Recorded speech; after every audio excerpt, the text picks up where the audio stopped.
All right, let's dive into Heineken's 2024. We're going to go way beyond just the beer today to really unpack their global strategy, check out their biggest financial wins, and see how they're planning to deal with some pretty major global challenges. Let's get right to it. So, this quote right here, this is where it all begins. It's not just some catchy marketing slogan. This is the core belief that drives pretty much everything Heineken does.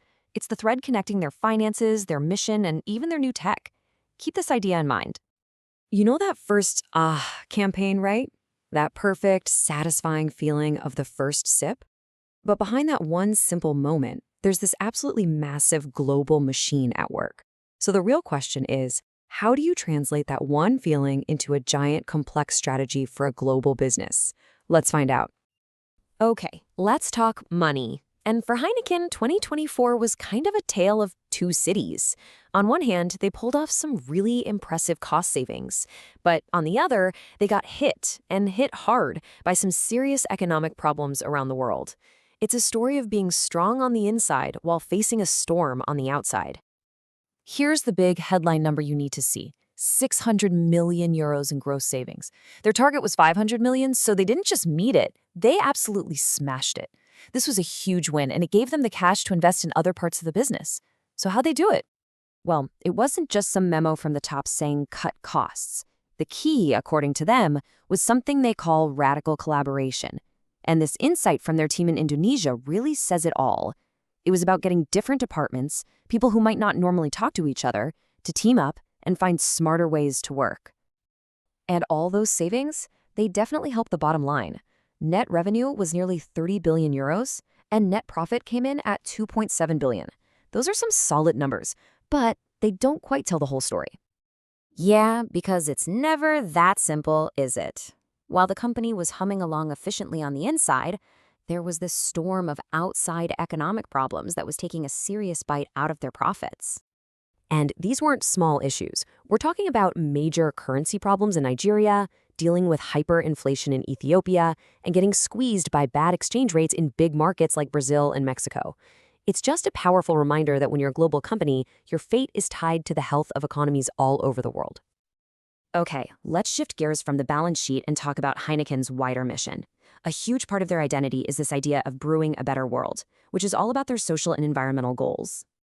And it's a fair question, right? How does a beer company actually build a better world? Well, their answer is a strategy that touches on a little bit of everything, from tackling social loneliness to fighting climate change. On the social side, they're doing some really interesting things.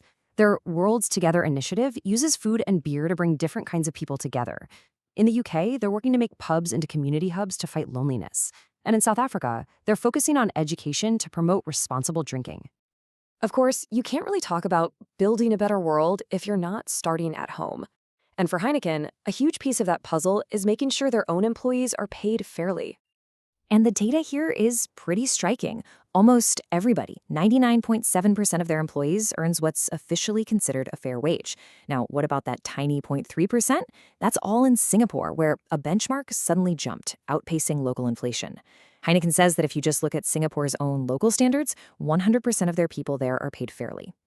Now, on the environmental front, their goals are, well, they're huge. They're aiming to slash their direct emissions, that's the pollution from their own breweries and the energy they use, by a staggering 90% by 2030. That is a massive, massive commitment. All right, last big piece of the puzzle, the future. How is Heineken planning to stay competitive? Their whole strategy is to become the best connected brewer, and the key to that is a huge investment in technology and data. At the center of all this is something they call the digital backbone. Basically, think of it like this. They're ripping out all their old disconnected technology and replacing it with one modern cloud-based system that the whole company runs on. The goal is to be faster, more efficient, and way more innovative. And it seems like it's working.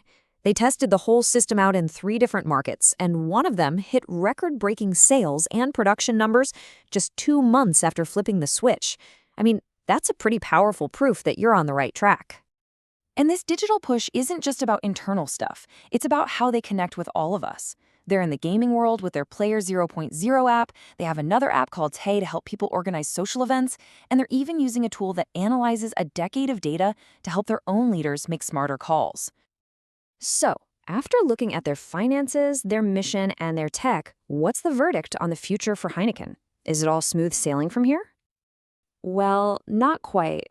To their credit, they are very clear-eyed about the challenges. This report isn't just a victory lap. They're also being really frank about the significant risks they see on the horizon. And the risks they're worried about are the same things keeping just about every CEO up at night. Economic and political uncertainty, the threat of recession, wild swings in currency values, and unpredictable changes to laws and trade rules, the big stuff. And this brings us right back to where we started, doesn't it? Heineken has bet its entire brand on the power of social connection. So the ultimate question is, can a company whose whole mission is to bring people together actually succeed in a world that a lot of the time feels like it's pulling apart? That is the real challenge ahead for them. Thanks for joining me.